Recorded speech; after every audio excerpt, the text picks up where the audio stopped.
So welcome everyone in marketing management class of chapter 10. Chapter 10 এ আমাদের আলোচ্য বিষয় হচ্ছে crafting the brand positioning. Brand K position করা এবং সেটাকে একেবারে ক্রাফটিং খোদাই করে পজিশন করার যে স্টেপ গুলো সেগুলো আমাদের এই চ্যাপ্টারে আলোচ্য বিষয়। আমরা আগেই আপনাদের সামনে ব্র্যান্ডটাকে একটু ক্লিয়ার করছি। ব্র্যান্ড হচ্ছে name, term, sign, symbol, logo, colour, যেগুলো দিয়ে একজন একটা প্রোডাক্ট এবং তার কোম্পানিকে পৃথক করা হয় বা একটা প্রোডাক্টকে তার প্রোডিউসারের সাথে রিলেট করে দেওয়া হয়, কাস্টমাররা যেন বুঝতে পারে যে এই প্রোডাক্টের প্রোডিউসার কে। এই জন্য যে সমস্ত এলিমেন্ট গুলো ব্যবহার করার হয় সেগুলোই হচ্ছে ব্র্যান্ড। তো এই ব্র্যান্ডের যে এলিমেন্ট গুলো এগুলো কাস্টমারের মনে পজিশন করে দেওয়ার যে প্রক্রিয়া সেটাকেই আমরা এই চ্যাপ্টারে তুলে ধরবো এবং সেটাই হচ্ছে ক্রাফটিং দ্য ব্র্যান্ড পজিশনিং। এবং আপনাদের সামনে একটা বিষয় ক্লিয়ার করা দরকার যে ব্র্যান্ডের যে অনেকগুলো আছে, name, term, sign, symbol, logo, আমরা যা বলছি, আসলে একটা ব্র্যান্ডের মূল এলিমেন্ট হচ্ছে প্রোডাক্ট ইটসেলফ। মানে ওই প্রোডাক্টটাই হচ্ছে আসলে প্রোডাক্ট এবং প্রোডাক্টের কোয়ালিটি, প্রোডাক্টের প্রয়োজনীয়তা, এটা হলো ব্র্যান্ডের মূল ফোকাস, সেটার এলিমেন্টস বলতে পারি। তবে প্রোডাক্টের উপযোগিতা বাদ দিয়ে কখনো ব্র্যান্ডিং হয় না। যা হোক, শুরুতেই আলোচনা করব communicate and effective positioning in the market. মার্কেটে আপনি কার্যকর পজিশনিং কিভাবে করবেন। How do marketers identify and analyse competitor, কিভাবে অ্যানালাইজ করে, আর হচ্ছে how are brands successfully, brand কিভাবে সফলভাবে ডিফারেন্সিয়েটেড করা যায়, অন্যদের থেকে একটু সেপারেট করা যায়, একটু ভিন্ন করা যায়। এই বিষয়গুলো আমরা এই চ্যাপ্টারে ইনশাআল্লাহ পড়বো। শুরুতে আমরা একটু জেনে নিই, আমাদের চ্যাপ্টারের শিরোনামের একটা শব্দ হচ্ছে positioning, crafting the brand positioning. তো পজিশনিং বলতে কি বোঝায় এটা আমরা আগেই পড়েছি, স্মরণ করিয়ে দিচ্ছি এখানে। Positioning is the act of designing the companies offering an image to occupy a distinctive place in the mind of the target market. আমরা পড়ি নিচের দিক থেকে যে কাস্টমারের মনে, টার্গেট কাস্টমারের মনে একটা স্বকীয় যে কোম্পানির অফার এবং ইমেজটাকে ডিজাইন করার কাজ, সেটার নাম হলো পজিশনিং। আরেকবার, কাস্টমারের মনে একটি কোম্পানির প্রোডাক্ট ইমেজকে ডিজাইন করার যে অ্যাক্টিভিটি সেটাকে বলা হচ্ছে পজিশনিং। তো পজিশনিং এর একটা জাস্ট উদাহরণ শুরুতেই যদি বলি যে ভলভো সে কিভাবে পজিশনিং করেছিল, তার পজিশনিংটা হচ্ছে the safest most durable wagon in which your family can ride. প্রথমত হচ্ছে নিরাপদ, এটাকে তারা ফার্স্ট ফোকাস দিয়েছে কাস্টমারের মনে জায়গা দখল করার জন্য। দ্বিতীয়ত হচ্ছে মোস্ট ডিউরেবল, তাহলে ডিউরেবল মানে স্থায়ী, দীর্ঘস্থায়ী, অর্থাৎ মজবুত, যেখানে ইউর ফ্যামিলি ক্যান রাইড, সে মূলত চাচ্ছে যে ফ্যামিলি পারপাজে এটা বেশি ইউজ হোক। আর এরপরে হচ্ছে মাল পরিবহনে, মানে প্যাসেঞ্জার পরিবহনটাকে তারা মূল ফোকাস দিয়েছে। আমরা ভলভোর একটা অ্যাডভার্টাইজ যদি একটু দেখার চেষ্টা করি।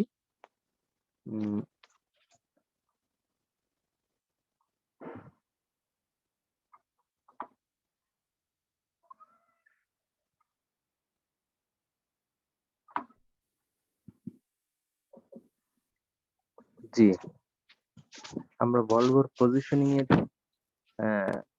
বিষয়টা তারা কিভাবে তুলে ধরেছে একটা অ্যাড থেকে কিছুটা দেখার চেষ্টা করতে পারি। I've had my ups and downs, my fair share. কোনো সাউন্ড কি শুনেছেন? Of bumpy roads and heavy winds. That's what made me what I am today. Now I stand here before you. Okay. What you see is a body crafted to perfection. A pair of legs engineered to defy the laws of physics, and a mindset to master the most epic of things.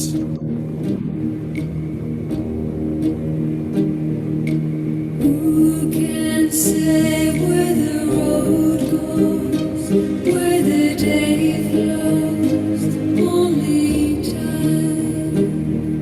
And who can say if your love grows as your heart shows, only time.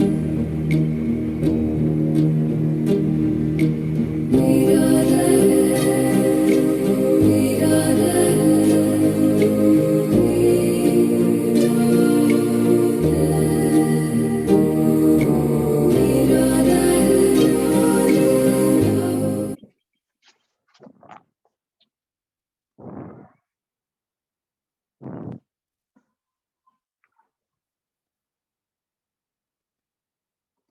জি, আমরা বলবো positioning করার জন্য যে পন্থা বেছে নিয়েছে তারা safe, তারা হচ্ছে ডিউরেবল, তারা স্ট্রং, এই বিষয়টা একটু বৈচিত্র্যময় উপায়ে তুলে ধরার চেষ্টা করেছে। ডোমিনো পিজার কথা বলেছি। ডোমিনো পিজা তার পজিশনিংটা এভাবে করেছে যে মাত্র 30 মিনিটে অর্ডার দেওয়ার 30 মিনিটের মধ্যেই তারা হট পিজা আপনার ঘরের দিয়ে যায়, ডেলিভারি দেয় এবং খুব মডারেট একটা প্রাইস। তো যাই হোক, আমরা পজিশনিং পড়লাম যে কাস্টমারের মনে আলাদা জায়গা দখল করার যে কার্যক্রম, কোম্পানির অফারটাকে ডিজাইন করা এবং কোম্পানির ইমেজটাকে ডিজাইন করার যে কার্যক্রম, উদ্দেশ্য হচ্ছে কাস্টমারের মনে জায়গা দখল করা, এটাই হচ্ছে পজিশনিং। তো পজিশনিং এর স্টেপ হচ্ছে 3টা, আমরা আগে বলেছি। 3টা স্টেপ হচ্ছে choosing a frame of reference, number 2 হচ্ছে identifying the optimal points of parity and points of difference, number 3 হচ্ছে ক্রিয়েটিং এ ব্র্যান্ড মন্ত্র। তো ফ্রেম অফ রেফারেন্স আমরা বলেছি, ফ্রেম বলতে আমাদের কল্পনায় ভেসে আসে চৌকা একটা বক্স। তো আমরা সেভাবে চিন্তা করতে পারি যে একটা ফ্রেম, একটা চতুর্ভুজ, যার ভেতরের বেশ কিছু বিষয়গুলোকে আমরা মাথায় নিই। তো আমরা প্রথমে কাস্টমারদের জন্য একটা ফ্রেম কল্পনা করব, যে কাস্টমাররা আমার প্রোডাক্টটা দেখার পরে সে যেন বোঝে যে এই প্রোডাক্টটা বা এই কোম্পানিটা কোন ফ্রেমের মধ্যে, সেই ফ্রেমে আর কারা আছে, তাদের মধ্যে আমাদের এই প্রোডাক্টটাও আছে। এটা যেন কাস্টমার শুরুতেই বুঝতে পারে। উদাহরণ হিসেবে আমরা যদি বলি যে যেকোনো একটা নাম, যেমন স্যামসাং, শোনার পরেই কাস্টমার যেন বুঝতে পারে এটা একটা ইলেকট্রনিক ফ্রেমের, মানে একটা চতুর্ভুজ আমরা চিন্তা করি যার মধ্যে ইলেকট্রনিক অনেক ধরনের গুডস আছে, তার মধ্যে এই স্যামসাং যে নামটা বলা হলো বা এটার যে আইকনটা দেখানো হলো বা এটার যে স্লোগানটা দেওয়া হলো, সেটা শুনেই সে যেন বুঝতে পারে যে এটা ইলেকট্রনিক্স জাতীয় একটা পণ্য, অমুক ফ্রেমের প্রোডাক্ট, এটা কোনো খাবারের প্রোডাক্ট না। ঠিক তেমনি ইগলু, এটা যেন কাস্টমাররা বুঝতে পারে যে ঠিক খাবার জাতীয় কোনো একটা প্রোডাক্ট। তো আপনি আপনার এমন একটা সিস্টেম বা এমন একটা ইস্যু বা এমন একটা ব্র্যান্ড এলিমেন্ট আপনি চুজ করবেন, কাস্টমারের সামনে ফোকাস করবেন, যেন কাস্টমার আপনার এই স্লোগানটা দেখে বা আপনার এই আইকনটা দেখে বা আপনার নামটা শুনে কোন ফ্রেমের মধ্যে কাদের সাথে আপনি কম্পিট করেন, আপনার রিলেটেড কম্পিটিটর কারা, সেটা যেন কাস্টমার বুঝতে পারে। আমরা উদাহরণে বলেছিলাম যে বাংলাদেশ ইসলাম ইউনিভার্সিটি, সংক্ষেপে আমরা বিআইইউ বলার পরেই যেন কাস্টমার বুঝতে পারে এটা একটা উচ্চশিক্ষা প্রতিষ্ঠান, এবং ইস্টার্ন ইউনিভার্সিটি অথবা ডেফোডিল ইউনিভার্সিটি অথবা স্ট্যামফোর্ড ইউনিভার্সিটি, যাই হোক এরকম এই রিলেটেড একটা ইউনিভার্সিটি, মানে এরা হচ্ছে এর কম্পিটিটর। তো choosing a frame of reference, number 2 হচ্ছে identifying the optimal points of parity and points of difference. Points of difference কে আমরা বলি পপ, আর পড, আর পয়েন্টস অফ প্যারিটি হচ্ছে পপ। তো এই আইডেন্টিফিকেশনটা কি করবে? আমরা করব, আমরা কোম্পানি। আমরা সিদ্ধান্ত নেব যে কোন পয়েন্টস অফ প্যারিটিটা আমরা কাস্টমারকে ফোকাস করব, যে আমরা অন্যদের মতোই এই দিক থেকে আমাদের কোনো ঘাটতি নেই, সেটাকে আমরা বলছি পয়েন্টস অফ প্যারিটি, সাদৃশ্য থেকে কোনো ঘাটতি নেই। আর পয়েন্টস অফ ডিফারেন্স হচ্ছে বৈসাদৃশ্য অথবা স্বকীয়তা, যে আমাদের কোম্পানি অন্য কোম্পানিগুলো থেকে কোন কোন পয়েন্টে ডিফারেন্ট। দ্বিতীয়ত হলো চুজ করতে হবে, সিলেক্ট করতে হবে। আর তৃতীয়ত হচ্ছে ক্রিয়েটিং এ ব্র্যান্ড মন্ত্র, আমাদেরকে একটা মন্ত্র তৈরি করতে হবে বা একটা স্লোগান তৈরি করতে হবে, যেই মন্ত্রের মধ্যে আমাদের পুরো কোম্পানির কাস্টমারদের জন্য কি দিচ্ছে সেটা যেন এক কথায় ফুটে ওঠে। এটাকে আমরা বলছি ব্র্যান্ড মন্ত্র। তো আমাদের 3টা স্টেপ ক্লিয়ার যে যখন আপনি পজিশনিং করতে চাইবেন, কাস্টমারের মনে ক্রাফটিং করতে চাইবেন আপনার প্রোডাক্ট বা brand, in that time you have to set the, then you have to and points of difference, and finally you have to create or develop a brand mantra or a brand slogan that encompasses all the facilities and all the benefits you offer. ওকে, আমরা সংক্ষিপ্ত যে বর্ণনাটুকু দিলাম এটুকু clear? এইটুকুর ব্যাপারে কারো কোনো প্রশ্ন আছে কি? স্যার পয়েন্টস অফ প্যারিটিটা একটু বলা যায়? Sir, point number 2. সাদৃশ্য। পয়েন্টস অফ প্যারিটি হচ্ছে সাদৃশ্য। অন্য কোম্পানির সাথে আমাদের কোন কোন জায়গায় সাদৃশ্য আছে, আমরা মোটেই পিছিয়ে নেই, সেগুলো তুলে ধরা। যেমন আমাদের বিএসটিআই সনদ, বিএসটিআই অনুমোদন আছে, আমাদের সরকারের লাইসেন্স আছে, তারপরে আমাদের কি বলে মান এর যে আরো বিভিন্ন মানে মান আমরা পূরণ করেই তারপরে বাজারজাত করে থাকি। যেগুলো অন্য কোম্পানি করে আমরাও সেগুলো করি। অন্যদের থেকে আমরা এই পয়েন্টে কোনো দিক থেকে পিছিয়ে নেই। সেগুলো হচ্ছে পয়েন্টস অফ প্যারিটি। আর পয়েন্টস অফ ডিফারেন্স হচ্ছে অন্যদের থেকে আমরা আলাদা, আর কারো আপনি পাবেন না, বা আর খুব কমই পাবেন খুঁজে, আমাদের যেমনটি আছে। সেই পয়েন্টগুলো কি কি হতে পারে সেগুলো খুঁজে বের করা, এগুলো হচ্ছে পয়েন্টস অফ ডিফারেন্স। ওকে,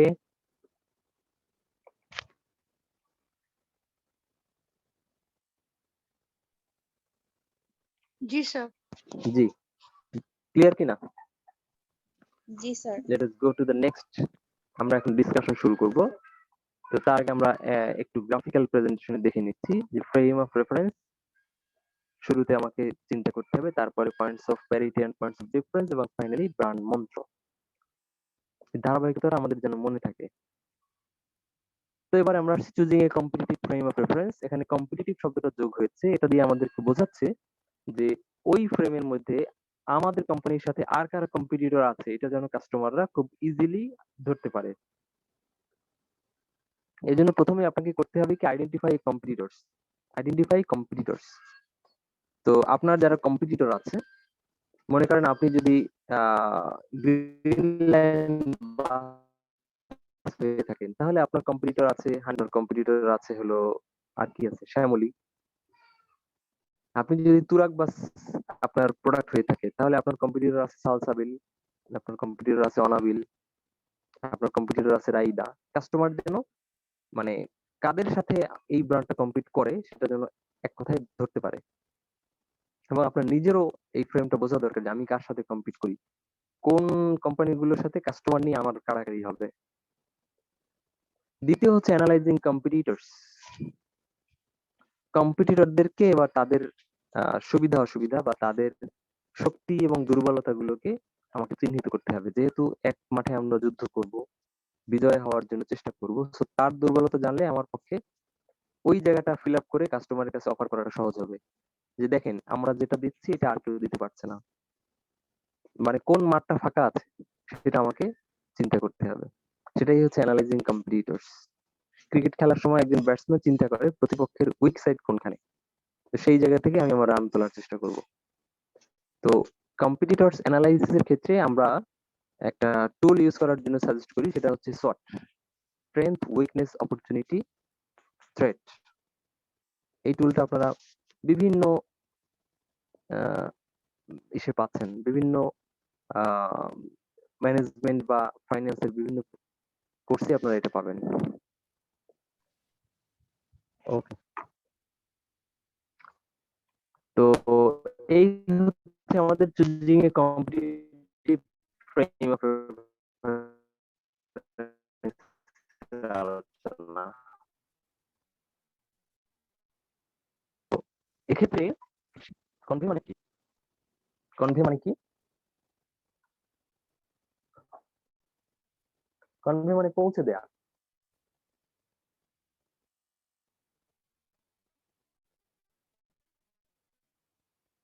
তার মানে হচ্ছে আপনার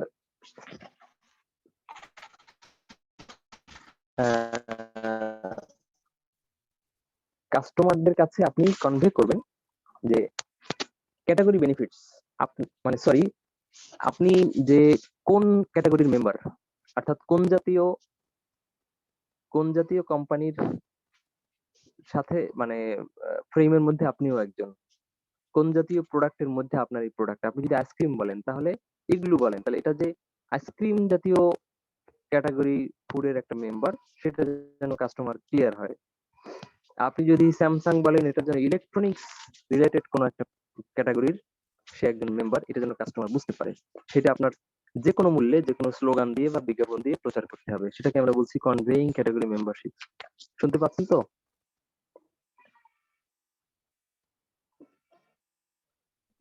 জি স্যার।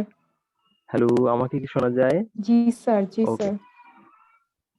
তো ওকে, তো সেক্ষেত্রে আমরা বলছি যে কিভাবে কাস্টমারের সামনে এটা তুলে ধরবেন যে আপনি কোন ফ্রেমের লোক, কাস্টমার যেন ভাবতে পারে যে কারটা অমুকটা বাদ দিয়ে এটা কিনবো বা এটা কার বদলে কিনলে সুবিধা পাবো, এটা যেন কাস্টমার শুরুতেই চিন্তা করতে পারে, আপনাকে চিনতে পারে। তো অ্যানাউন্সিং, এক্ষেত্রে আপনার 3টা পয়েন্ট বলছি। একটা হলো অ্যানাউন্সিং ক্যাটাগরি বেনিফিটস। আপনি 3 ভাবে করতে পারেন। প্রথমত ওই ক্যাটাগরির বেনিফিটস গুলো তুলে ধরতে পারেন, যে তৃষ্ণায় আরাম।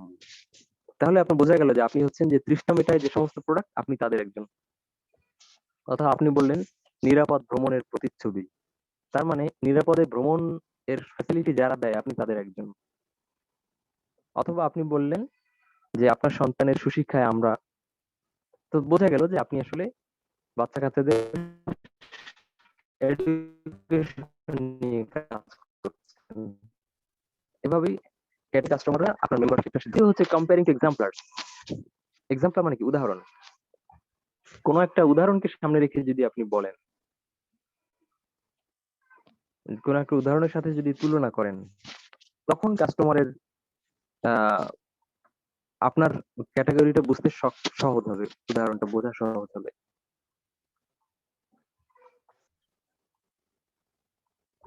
তো যেটা বলছিলাম যে কম্পেয়ারিং টু এক্সাম্পলস হতে পারে, যেমন আপনি বলতে পারেন যে ইগলু এবং আর কি আছে আইসক্রিম কোম্পানি,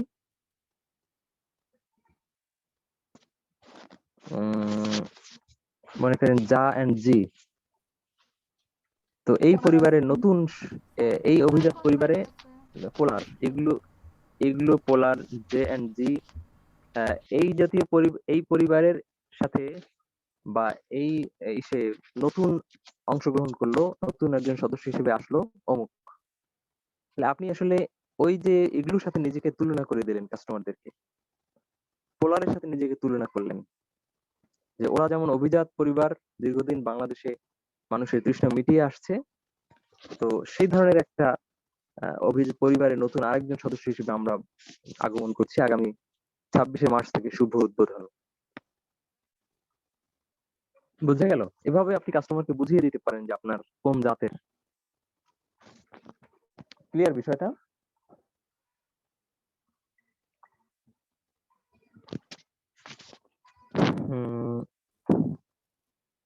যে একটু বলবেন কম্পেয়ারিং টু এক্সাম্পলার্স বিষয়টা ক্লিয়ার হয়েছেন কিনা? জি স্যার। Thank you. নেক্সট হচ্ছে relying on the product descriptor. Relying on the product descriptor মানে আপনার প্রোডাক্টের ডেসক্রিপ্টর কে যদি ডেসক্রিপ্টরের উপরে যদি রিলাই করেন, যেমন বলা হচ্ছে যে product descriptor follows the brand name is often a concise means of conveying category origin. আবারও বলছি, the product descriptor that follows the brand name is often a concise means of conveying category origin. Ford Motor Company invested more than 1 billion in a radical new 2004 model called the X-Trainer, which combined the attributes of an SUV, a minivan, and a station wagon to communicate its unique position and to avoid association with its Explorer and Country Squire models. The vehicles, eventually called Freestyle, was designated a sports wagon.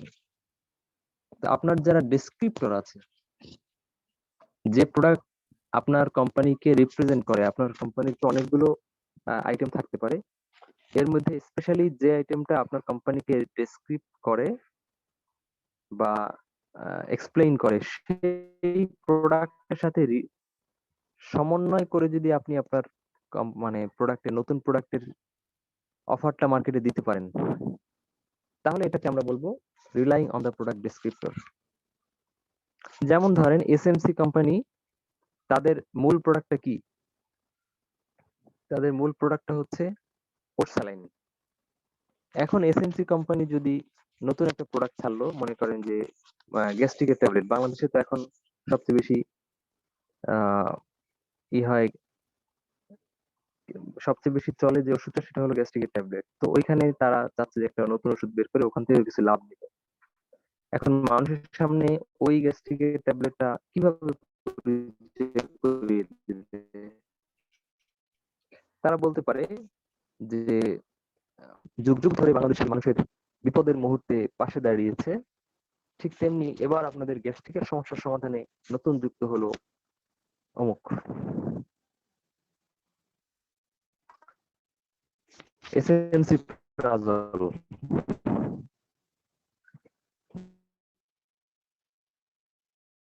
Quality.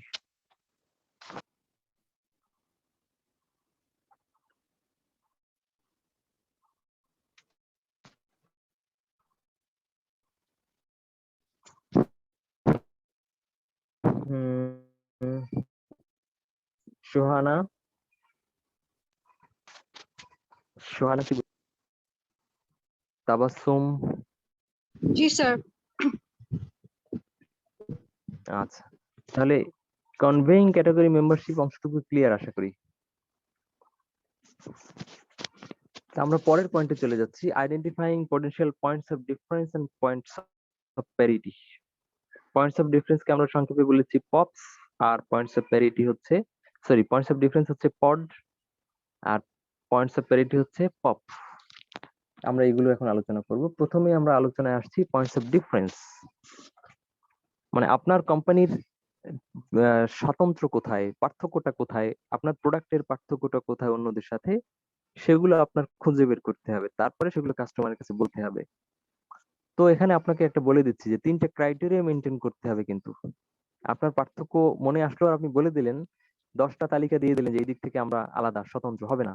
বরং কয়েকটা শর্ত মানলেই আপনার ওই points of difference গুলো কাস্টমারকে আকৃষ্ট করবে বলে আপনি আশা করতে পারেন। সেগুলো কি কি? 3টে criteria. Number 1, desirable two consumer. Number 2, deliverable by the company. Number 3, differentiating from competitors. আবারও বলছি, নাম্বার 1 কে আলাদা মনে করছেন সেটা যেন কনজিউমারদের কাছেও প্রত্যাশিত হয়। ওই পার্থক্যটুকু, ওই স্বাতন্ত্র্যটুকু যেন কনজিউমারের কাছে আকাঙ্ক্ষিত হয়। যদি কনজিউমারের কাছে সেটার কোনো আকাঙ্ক্ষা না থাকে, তাহলে আসলে ওই স্বাতন্ত্র্যটা কাস্টমারকে টানবে না। উদাহরণ দিচ্ছি, যদি আমরা বলি যে আমরা হচ্ছি বাংলাদেশের সবচেয়ে উঁচু হাসপাতাল, আপনার রোগ নিরাময়ের জন্য আমরা 24 ঘন্টা সেবা দিয়ে চলছি বাংলাদেশের সবচেয়ে উঁচু হাসপাতালে। তো এখন বলেন দেখি যে হাসপাতাল উঁচু হলে রোগীর কি লাভ? রোগী কি মানে খুব খুশি হবে যে যাক একটা উঁচু হাসপাতাল পেয়ে গেছে, এবার আর আমার রোগ থাকবে না? এমন হওয়ার কোনো সম্ভাবনা আছে?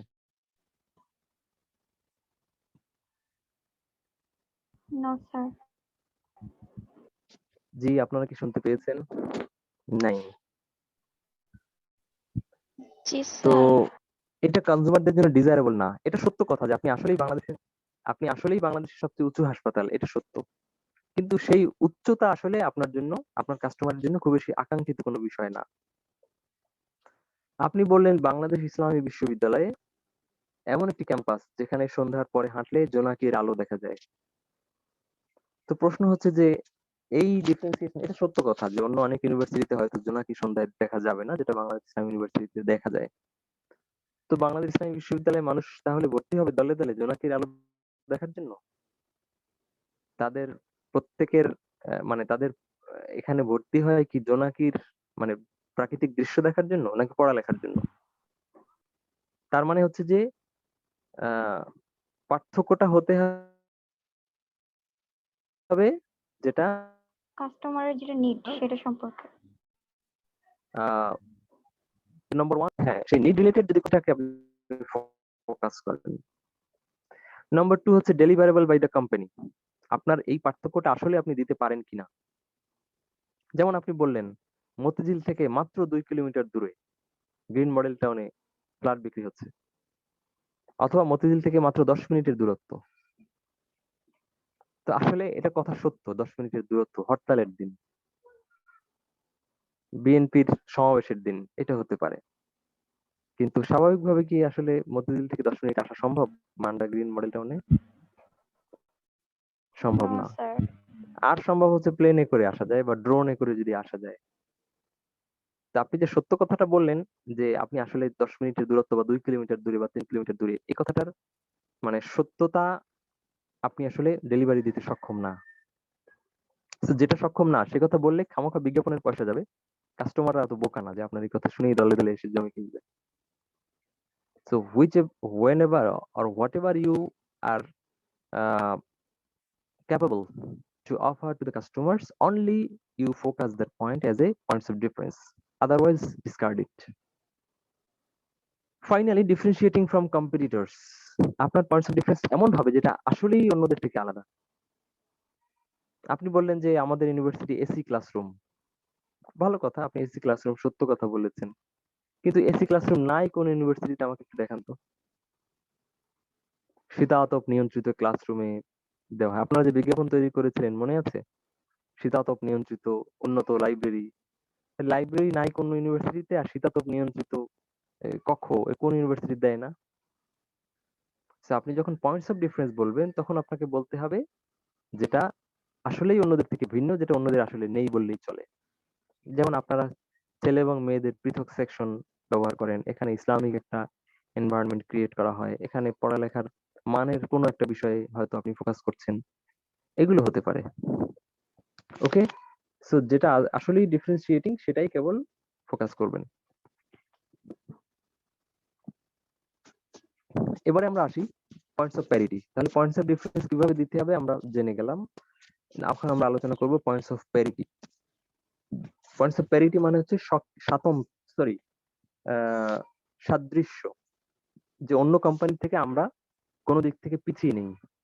তো পয়েন্টস অফ প্যারিটির আমরা কয়েকটা ক্লাসিফিকেশন বলছি। 3 ধরনের পয়েন্টস অফ প্যারিটি হতে পারে। নম্বর 1 হচ্ছে category points of parity, number 2 correlational points of parity, number 3 competitive points of parity.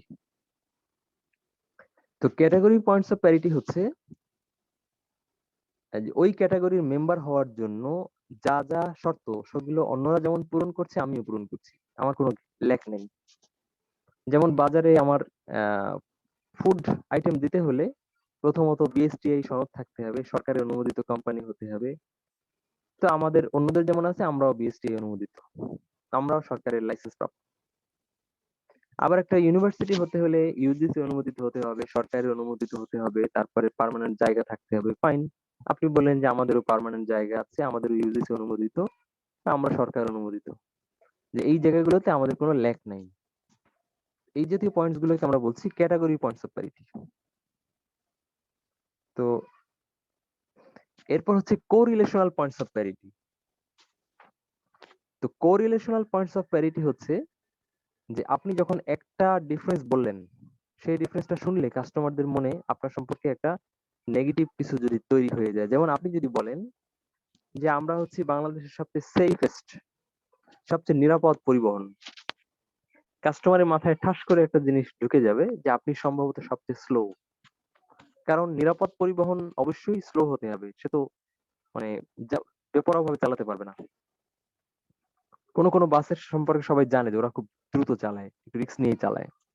আপনি যখন বলবেন আমরা নিরাপদ, তখন অটোমেটিক্যালি কাস্টমারের মনে উদয় হবে যে দে আর নট ফাস্টার এনাফ। তো ইন দ্যাট কেস ওই জিনিসটা আপনি যদি ভাঙাতে চান যে আমরা নিরাপদ বটে, তবে গতিতেও আমরা পিছিয়ে নেই, সেই জিনিসটা যখন আপনি বলবেন এটাকে আমরা বলছি কোরিলেশনাল পয়েন্টস অফ প্যারিটি।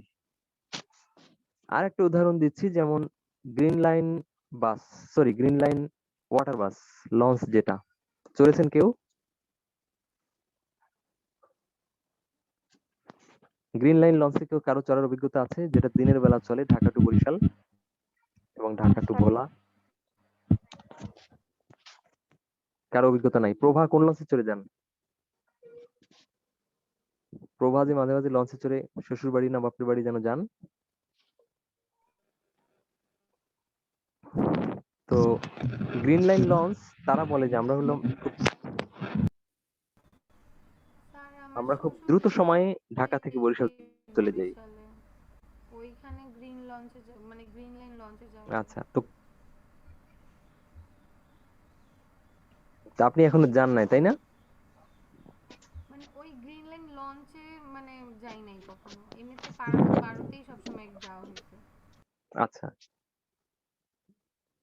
আহ, তো গ্রিন লাইন দিনের যে লঞ্চটা আর কি ওয়াটার বাস বলে, এটার একটা বিষয় হচ্ছে এটা খুব দ্রুত যেতে পারে।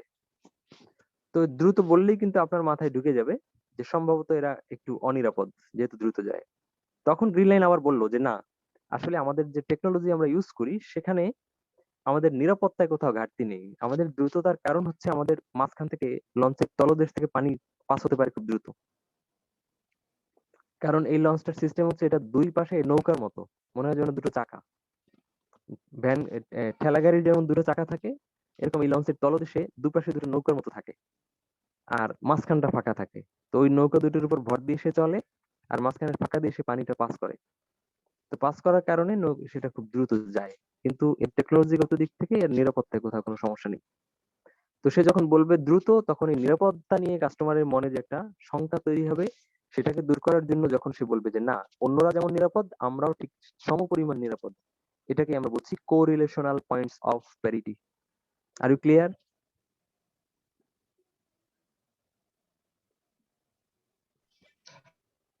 কোরিলেশনাল পয়েন্টস অফ প্যারিটি আর category points of parity clear?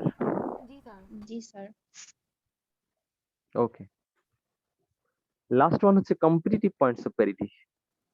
এটা হচ্ছে যে কম্পিটিটররা কখনো বলে ফেলে যে আমরাই একমাত্র, আমরাই প্রথম, আমরাই সেরা, অথবা এই জিনিসটা আমরাই দিয়ে থাকি শুধুমাত্র, ব্যতিক্রম, অথচ সেটা আপনিও দিচ্ছেন। তখন আপনাকে কি করতে হয়? সেটাকে খণ্ডন করতে হয়। You have to refute that argument or that demand, and in that case you will declare that we are offering the same benefit also since 2003. আমরা 2003 সাল থেকে এই জিনিস দিয়ে আসতেছি, বহু আগে থেকেই। ওরা শুধু একা দেয় যে বিজ্ঞাপন দিচ্ছে, এগুলো ভুয়া কথাবার্তা। বা কেউ একজন বিজ্ঞাপন দিয়ে বললো যে আমাদের ইউনিভার্সিটির প্রত্যেকটা ক্লাস শেষে ক্লাসের ভিডিও আবার ইউটিউবে আপলোড দেওয়া থাকে, এটা হলো আমরা একমাত্র বাংলাদেশি ব্যতিক্রম। তখন বাংলাদেশ ইসলাম ইউনিভার্সিটিকে আবার বলতে হবে না যে আমরাও করোনাকালীন সময়ের পর থেকে অনলাইনে ক্লাসের সাথে সাথে এগুলোর ভিডিও আপলোড দিয়ে থাকি, এগুলো ওরা একা দেয় না। এগুলোকে আমরা বলছি competitive points of parity. Refute the demand of competitors and taking your company same as that of your competitors. Okay, তিনটা points of parity. Any question on points of parity and points of difference? Sir last পয়েন্টটা যদি আরেকটু বোঝাতেন। কম্পিটিটররা এমন একটা demand করলো যে তারা competitively একমাত্র, মানে তারা পয়েন্টস অফ ডিফারেন্স আছে তাদের একটা, যেটা আর কারো নেই, অথচ এটা আপনারও আছে, মানে আপনিও সেই সেম বেনিফিট দিয়ে থাকেন। এমন যদি আসলে হয়ে থাকে, তখন আপনাকে যে বিজ্ঞাপন দিয়ে বলতে হয় যে ওরা যেমন এটা দেয় আমরাও এটা দিই, ওরা একা দেয় না আমরাও দিই, মানে ওদের সাথে আমাদের এই জায়গায় সাদৃশ্য আছে, ওরা একা না। ওইটুকুকে আমরা বলছি কম্পিটিটিভ পয়েন্টস অফ প্যারিটি। বুঝতে পেরেছেন জি স্যার। সোহানা? তাহলে তিনটা বললাম আমরা। Number one, category points of parity, মানে ওই ক্যাটাগরির মেম্বার হওয়ার জন্য যে কমন কোয়ালিটি গুলো দরকার সেগুলো অন্যদের মতো আমাদেরও আছে। কোরিলেশনাল পয়েন্টস অফ প্যারিটি মানে হচ্ছে আমরা একটা পয়েন্টস অফ ডিফারেন্স দিলে অন্য আরেক দিকে যে আপনার সন্দেহ হচ্ছে যে আদৌ সেটুকু আমরা দেই কিনা অন্যদের মতো, সেই জায়গাটুকু কাস্টমারদেরকে কনফার্ম করা যে না, আমরা যদিও একটা ভিন্ন ধরনের ডিফারেন্স দিচ্ছি, তার মানে আমাদের এই দিকটাতে কোনো সমস্যা নাই, এইদিকে অন্যরা যেমন দেয় আমরাও ঠিক সেম বেনিফিট দিয়ে থাকি, ওখানে কোনো ঘাটতি নেই। আর কম্পিটিটিভ পয়েন্টস অফ প্যারিটি হচ্ছে কম্পিটিটররা যখন ডিমান্ড করে যে তারাই একমাত্র বা তারাই প্রথম। তখন সেটাকে খণ্ডন করতে গিয়ে আপনি যখন বলেন যে আপনাদেরও তাদের মতোই সেম ফ্যাসিলিটি আপনাদের পক্ষ থেকে দেওয়া হয়, এটাকে আমরা বলছি কম্পিটিটিভ পয়েন্টস অফ প্যারিটি। আশা করি এবার ক্লিয়ার হয়েছেন।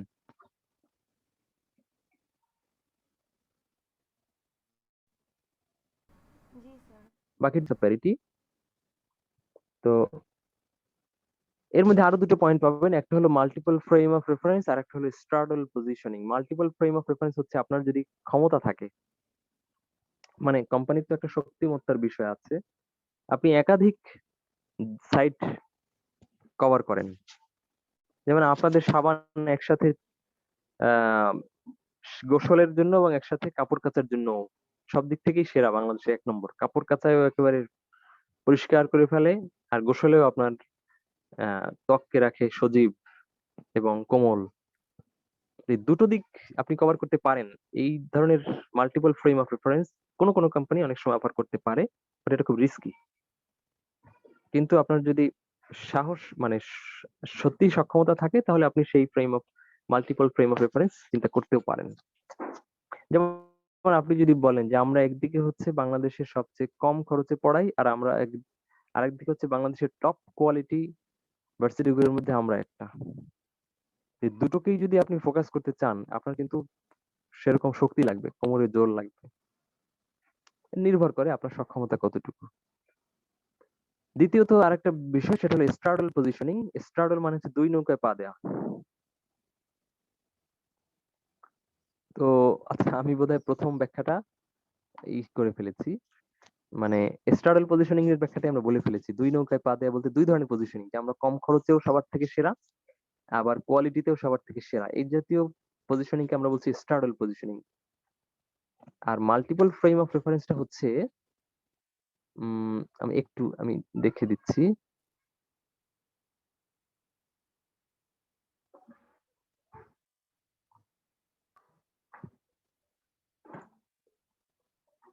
আমরা এখানে স্টারবাকের একটা উদাহরণ দিচ্ছি। স্টারবাক বলছে যে মাল্টিপল ফ্রেম অফ রেফারেন্সের ক্ষেত্রে quick serve restaurants and convenience shops, home and office consumption,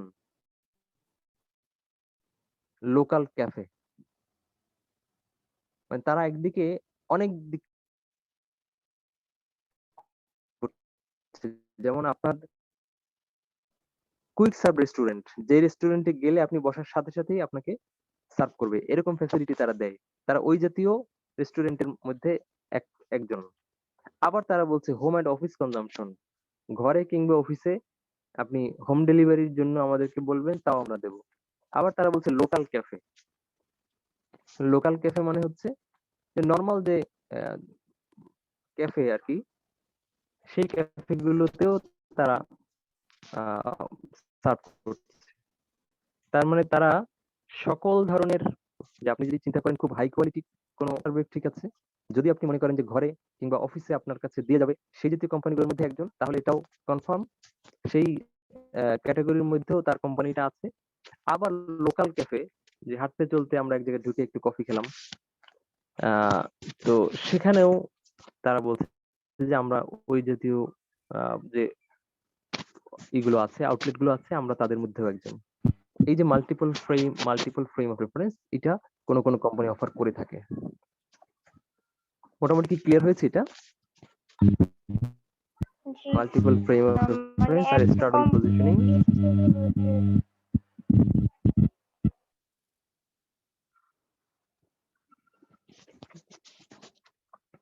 যে আমরা বললাম চাইনিজ রেস্টুরেন্ট হিসেবে আমরা একজন, আবার বললাম আমরা এই যে এটাকে কি বলে, বুফে বুফে রেস্টুরেন্টের মধ্যে আমরা আছি। আবার বললেন যে সকালে যে পরোটা ভাজি সিম্পল নাস্তা, তার মধ্যে আমরা আছি, সবই আছে। তো এটা কেউ কেউ করে, কোনো কোনো কোম্পানি করে থাকে। আর স্ট্রাডল পজিশনিং তো বললামই, দুই নৌকায় পা দেওয়ার মতো আর কি। বিপরীতমুখী দুইটা পজিশনিং যদি আপনি করেন কাস্টমারের মনে, সেটা হচ্ছে স্ট্রাডল পজিশনিং। ওকে, আমাদের পপস এন্ড পটস ক্লিয়ার। এবার আমরা চলে যাচ্ছি ব্র্যান্ড মন্ত্র। ব্র্যান্ড মন্ত্র হচ্ছে, আমরা আগেই বলেছি, এ 3 to 5 ওয়ার্ড আর্টিকুলেশন। আর্টিকুলেশন মানে হচ্ছে উচ্চারণ। A 3 to 5 word articulation of the heart and soul of the brand. একটা ব্র্যান্ডের একেবারে সবটুকু, যেটা 3 থেকে 5টা ওয়ার্ডে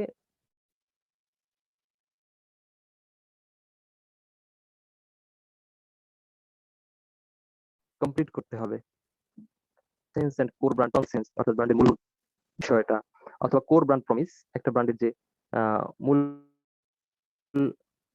প্রতিশ্রুতিটা, তারা কোন ভ্যালুটা দিচ্ছে, কোন বেনিফিটটা দিচ্ছে, এইটার এরকম যে কয়েকটা কনসেপ্ট আছে, আমরা বলতে পারি ব্র্যান্ড মন্ত্র, বলা যায় সেম জিনিস, যেটাকে আমি একটু আগে বললাম স্লোগান।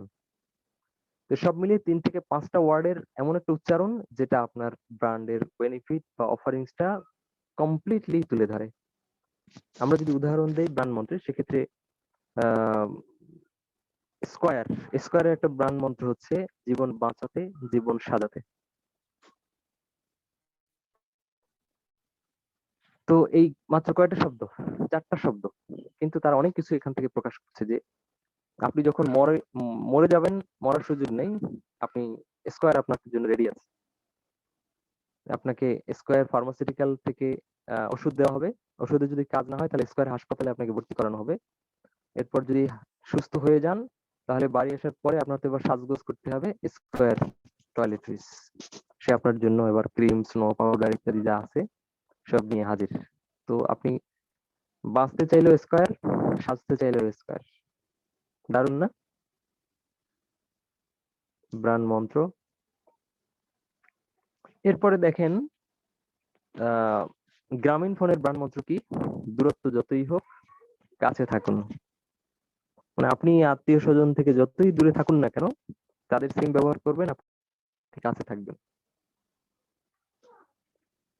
তারপরে হচ্ছে এখন তো তারা আরো ছোট করে ফেলছে, 1-2টা শব্দ, জাস্ট কাছে থাকুন, আর কিছু না। মানে আপনি ফিজিক্যালি দূরে থাকতে পারেন, বাট আমাদের এই সিম এমন যে আপনাকে কাছে রাখবে সব সময়। তো মূল কথাটা তারা বলে দিয়েছে। তো এভাবে আপনি একটা ব্র্যান্ড মন্ত্র যদি ক্রিয়েট করেন, ওই ব্র্যান্ড মন্ত্রটাও আপনার ক্রাফটিং দ্য ব্র্যান্ড পজিশনিং এর একটা গুরুত্বপূর্ণ ধাপ হিসেবে কাজ করবে। কাস্টমারের মনে আপনাকে একেবারে খোদাই করে দিবে। দিজ আর দ্য ব্র্যান্ড মন্ত্র। তো ব্র্যান্ড মন্ত্র যদি আপনি তৈরি করতে চান, আপনাকে আমরা 3টা সাজেশন দেব। প্রথমত, আপনার ব্র্যান্ড মন্ত্রটা হতে হবে কমিউনিকেটিভ। দ্বিতীয়ত সিম্পলিফাই, তৃতীয়ত ইন্সপায়ার। সো আপনি কি করবেন? A good brand mantra should clarify what is unique about the brand. It may also need to define the category of business for the brand and set brand boundaries. তো এটাকে আমরা বলতে চাচ্ছি যে একটা গুড ব্র্যান্ড মন্ত্র এমন হবে, আপনার ব্র্যান্ডের ইউনিক জিনিসটা কি সেটা সে সহজেই ওই লাইনটার মধ্যে দিয়ে বলে দেবে। আপনি কোন ধরনের প্রোডাক্ট, সেটা আপনার ওই স্লোগানে বা ওই মন্ত্রের মধ্যে চলে আসবে। তারপরে আপনার চৌহদ্দি কতটুকু, আপনি মূলত কতটুকু নিয়ে কাজ করেন। যেমন আপনি যদি বলেন অলিম্পিক বেকারি, তো আপনার চৌহদ্দিটা কিন্তু ওই যে বেকারি জাতীয় প্রোডাক্ট, এটা কিন্তু আপনার নামেই বলে দিচ্ছে। তো আপনার মন্ত্রটা এমন হওয়া উচিত যেটা আপনার ওইটুকু শুনলে সবাই আপনার এরিয়াটা ধরে ফেলতে পারে, বা আপনি কি এটা যেন সহজেই কাস্টমারের কাছে পৌঁছে যায়। দ্বিতীয়ত হলো সিম্পলিফাই। আপনারা ওয়ার্ড গুলো যেন এমন না হয় যে শোনার 3বার ভাবতে হয়, বা 3বার উচ্চারণ করে পড়ে তারপর ঠান্ডা মাথায় চোখ বন্ধ করে ভাবতে হয় যে আসলে এটা কি। যেমন বাংলা লিঙ্কের একটা আছে হলো, যেখানে দিন বদলের চেষ্টা সেখানেই বাংলা লিঙ্ক। এটা শোনার পর আপনার কিন্তু অনেকক্ষণ চুপ করে থাকতে হবে, যে সম্ভবত এরা ঋণ দেয়। মানে যারই মনে করেন যে চাকরি বাকরি নাই, তো সে দিন বদল করতে চায়, তারপরে বেকার, বিয়ে শাদী করতে পারছে না, তো সে একটা বাংলা লিঙ্ক নিলেই বা বাংলা লিঙ্ক অফিসে গেলেই তারা কোনো ঋণ টিন দিবে বা কিছু একটা দিবে, ওইটা দিয়ে দিন বদল করা যাবে। তো এরকম বিভিন্ন ধরনের চিন্তা মাথায় আসতে পারে। আমরা বলছি যে এরকম চিন্তা করলে আপনার আসলে ব্র্যান্ড মন্ত্রটা সফল হলো না। আপনাকে সিম্পলিফাই করতে হবে যেন এটা হয়। দেখেন এখানে বলা আছে ইট শুড বি শর্ট, সংক্ষিপ্ত, ক্রিস্প, মানে একেবারে হয় ক্রিস্পি হয়, কুড়মুড়ে, মুখে উচ্চারণ করতে মজা লাগে। আর হলো ভিভিড ইন মিনিং, অর্থটা যেন সুস্পষ্ট থাকে, জ্বলন্ত থাকে। লাস্ট হচ্ছে ইন্সপায়ার। আপনার ব্র্যান্ড মন্ত্রটা যেন হয় ইন্সপায়ারিং, শুনলেই যেন একটু ভালো লাগে, কিনতে ইচ্ছে করে, না লাগলেও যেন মনে হয় যে সুন্দর, দারুণ। এই হচ্ছে ব্র্যান্ড মন্ত্রের ইস্যু।